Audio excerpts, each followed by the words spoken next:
Hello students. हमने अपने पिछले वीडियो के अंदर जयनारायण व्यास विश्वविद्यालय के बीए थर्ड ईयर के ज्योग्राफी का जो फर्स्ट पेपर है, उस फर्स्ट पेपर का जो प्रथम यूनिट है, उसका फर्स्ट पॉइंट डेफिनेशन या परिभाषा के बारे में अध्ययन किया था। उस परिभाषा के अध्ययन के समय हमने ये देखा था कि अलग अलग स्थानों पर जो विभिन्नताएं पाई जाती हैं और जो विभिन्नताओं का उन आर्थिक क्रियाओं के ऊपर जो प्रभाव पड़ता है, उस प्रभाव का अध्ययन हम आर्थिक भूगोल के अंतर्गत करते हैं। तो ये जो आर्थिक क्रियाएं हैं, इन आर्थिक क्रियाओं के अंदर क्या क्या शामिल है? तो ये आर्थिक क्रियाएं होती हैं, उसमें 3 प्रकार की क्रियाएं शामिल होती हैं, एक्टिविटी होती हैं। एक तो उत्पादन, वस्तु या सेवा का उत्पादन, फिर उनका विनिमय, यानी उत्पादन होने के बाद में उपभोक्ता तक उस वस्तु का जो पहुंच होती है, वो पहुंच किस प्रकार से होती है, किन साधनों से होती है, उसको हम बोलते हैं विनिमय। और तीसरा होता है उपभोग, जो वस्तु या सेवा का उत्पादन हमने किया, उस वस्तु और सेवा का उत्पादन उपभोक्ता के द्वारा उसका उपभोग किया जाता है। ये हमारी है थर्ड क्रिया। यानी विभिन्न प्रकार की आर्थिक क्रियाओं को हमने 3 भागों में डिवाइड कर दिया: उत्पादन, विनिमय और उपभोग। अभी उत्पादन जो है, फर्स्ट जो आर्थिक क्रिया है, उत्पादन को हमने 5 भागों में डिवाइड किया है।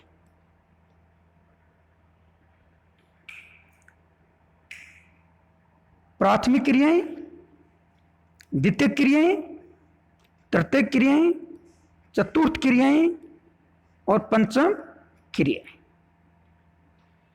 Primary activity, secondary activity, tertiary activity,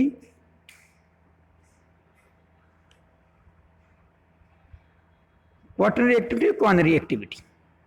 इस प्रकार से ये हमारी 5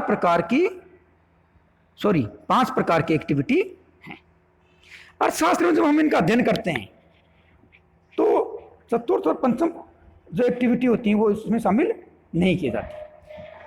इकोनॉमिक्स के अंदर प्राथमिक, द्वितीयक और तृतीयक 3 प्रकार की एक्टिविटी होती हैं, लेकिन जब हम इनका अध्ययन ज्योग्राफी के अंतर्गत करते हैं तो चतुर्थ और पंचम 2 प्रकार की एक्टिविटी और उसमें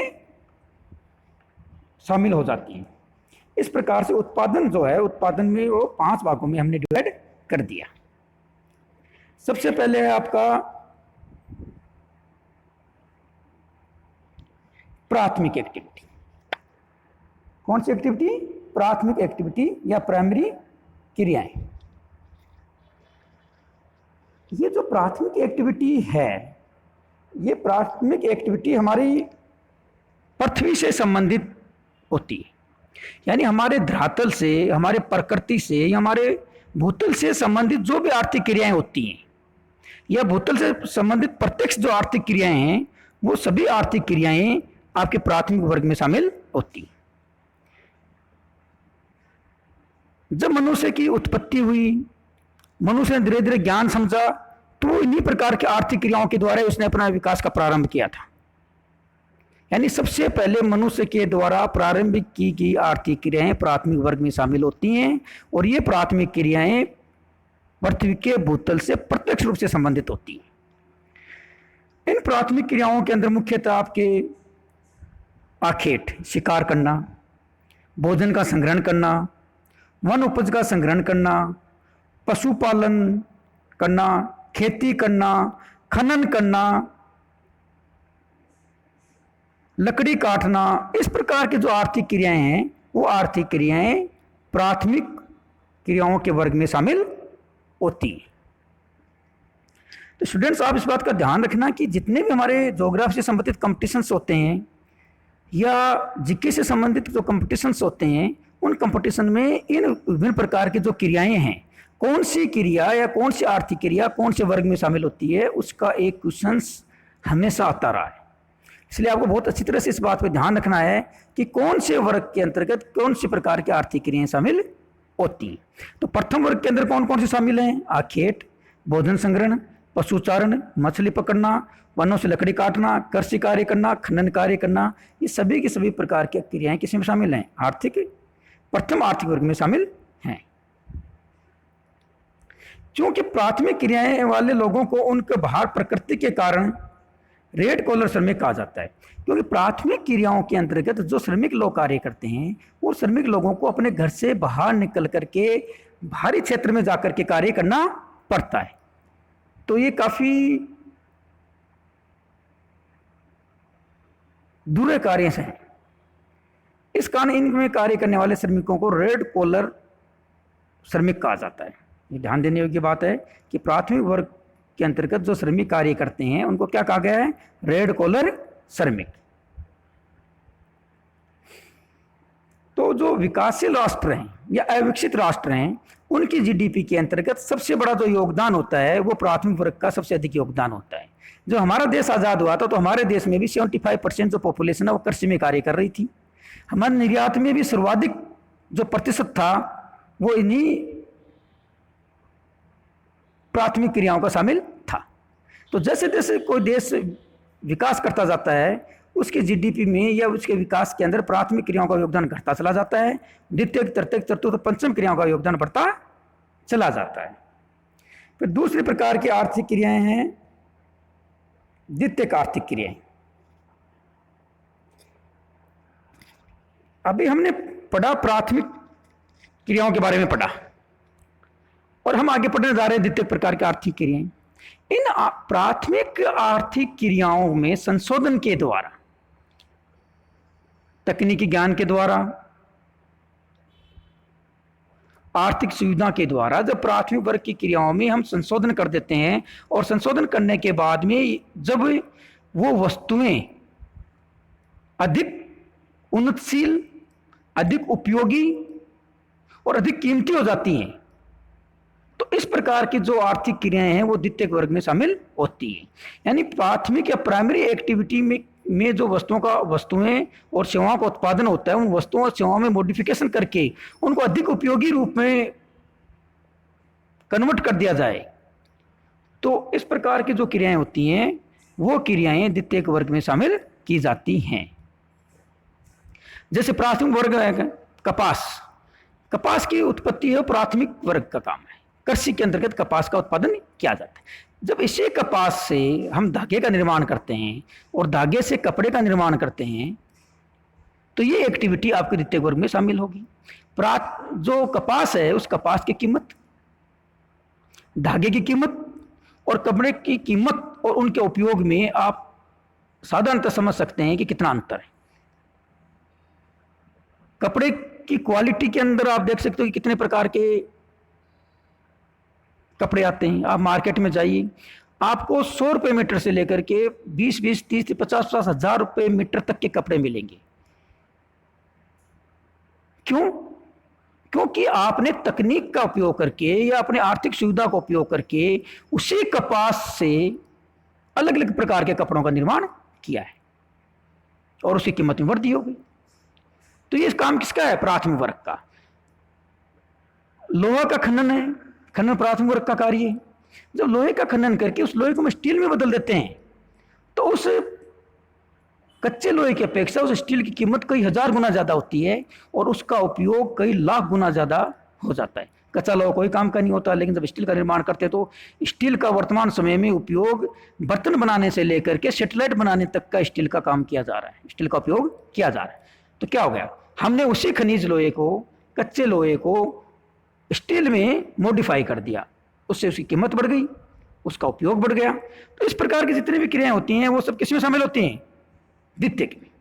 तो द्वितीयक के अंदर मुख्यतः विनिर्माण उद्योग, प्रसंस्करण उद्योग, इस प्रकार के जो उद्योग होते हैं वो द्वितीयक वर्ग में शामिल होते हैं। विद्युत का उत्पादन द्वितीयक वर्ग में शामिल है। अब आपके सामने एक समस्या सामान्यतः स्टूडेंट्स के सामने आती है कि साहब निर्माण और विनिर्माण में क्या फर्क है? साधारणतः दोनों शब्द क्या लगते हैं हमें? एक जैसे ही लगते हैं। निर्माण और विनिर्माण एक ही चीज है। तो आप इस बात का ध्यान रखिए कि निर्माण जो है एक नया उत्पादन है।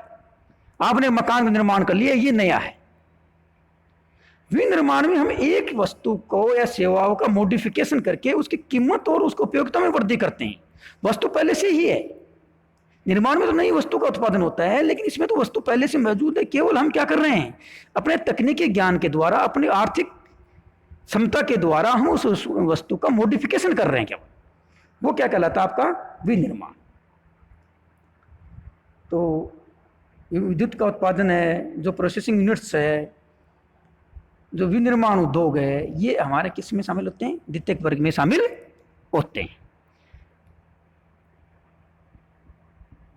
द्वितीयक वर्ग के अंदर जो श्रमिक को कार्य करते हैं उनको बोलते हैं ब्लू कॉलर श्रमिक। क्या कहते हैं, ब्लू कॉलर श्रमिक कहा जाता है। अब है तृतीयक वर्ग।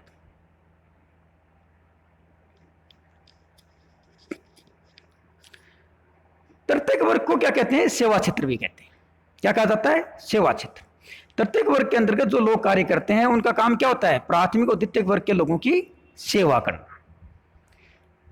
अब ये सेवा किस प्रकार से की जाती है, हम पहले पढ़ चुके हैं कि प्राथमिक वर्ग की वस्तुओं का जब मॉडिफिकेशन कर दिया जाता है तो उसकी कीमत में वृद्धि हो जाती है, उनकी उपयोगिता में वृद्धि हो जाती है। लेकिन क्या ये प्राथमिक वर्ग की वस्तुओं का द्वितीयक वर्ग की वस्तुओं में जो मॉडिफिकेशन होता है, जो परिवर्तन होता है, कि अपने आप हो जाता है, या हमने एक क्लिक किया कि अपने आप हो गया? ऐसा नहीं होता है।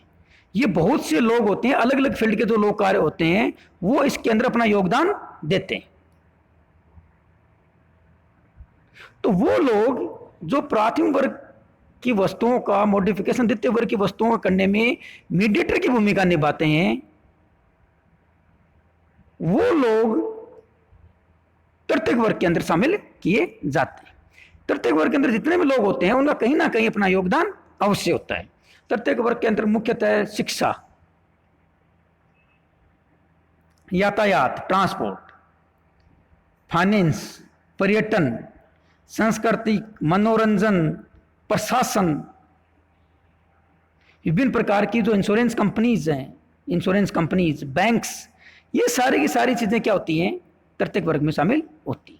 बैंक आपको लोन देने का कार्य करता है, ट्रांसपोर्ट कंपनी एक स्थान से दूसरे स्थान पर वस्तुओं के भिजवाने का कार्य करती हैं, शिक्षा के द्वारा आप तकनीकी रूप से दक्ष बनते हो,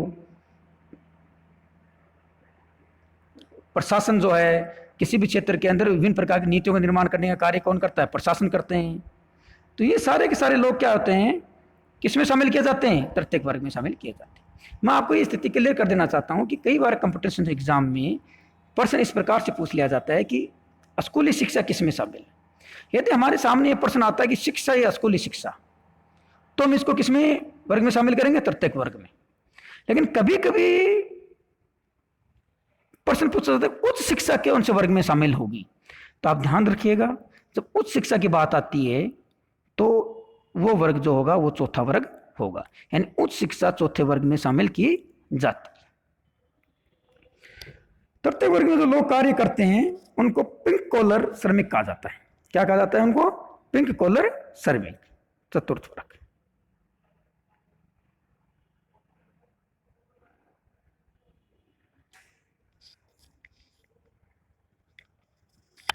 चतुर्थ वर्ग के जो लोग हैं वो मुख्यतः ज्ञान से संबंधित हैं, नॉलेज सेक्टर। तो चतुर्थ वर्ग जो है उसका मुख्यतः ज्ञान से संबंधित या सूचना से संबंधित जो लोग कार्य करते हैं, ये सारे के सारे लोग चौथे वर्ग के अंतर्गत शामिल किए जाते हैं।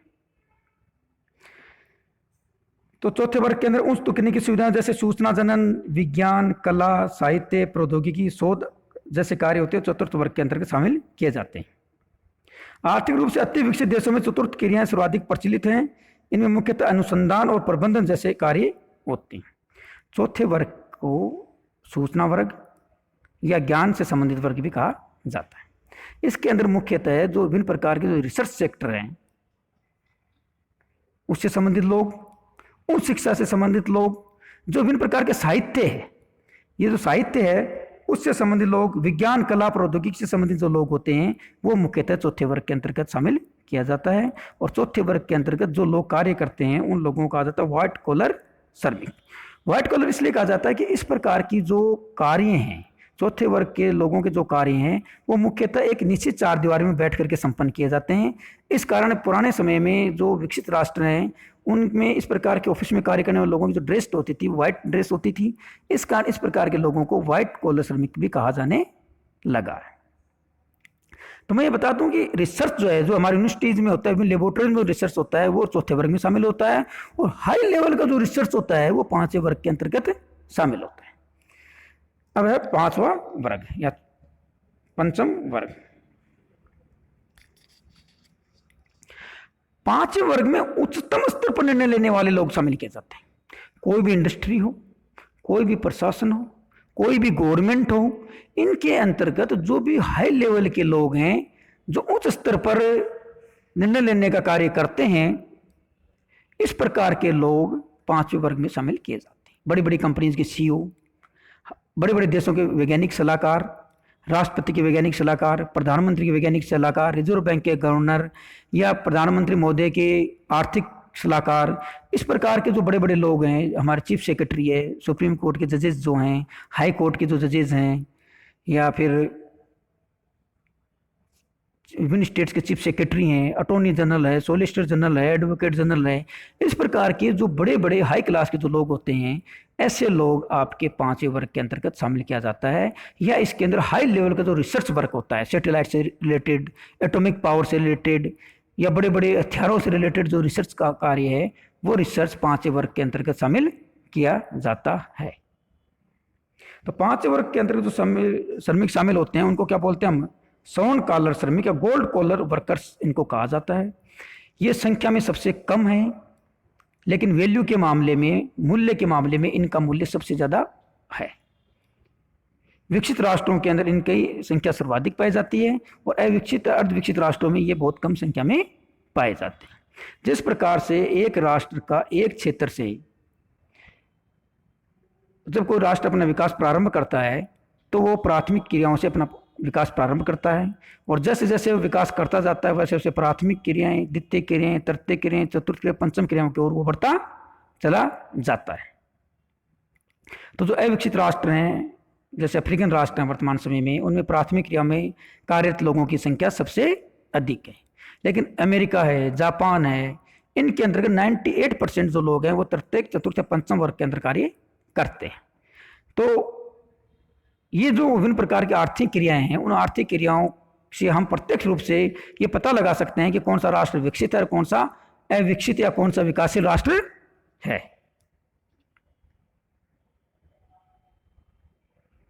धन्यवाद।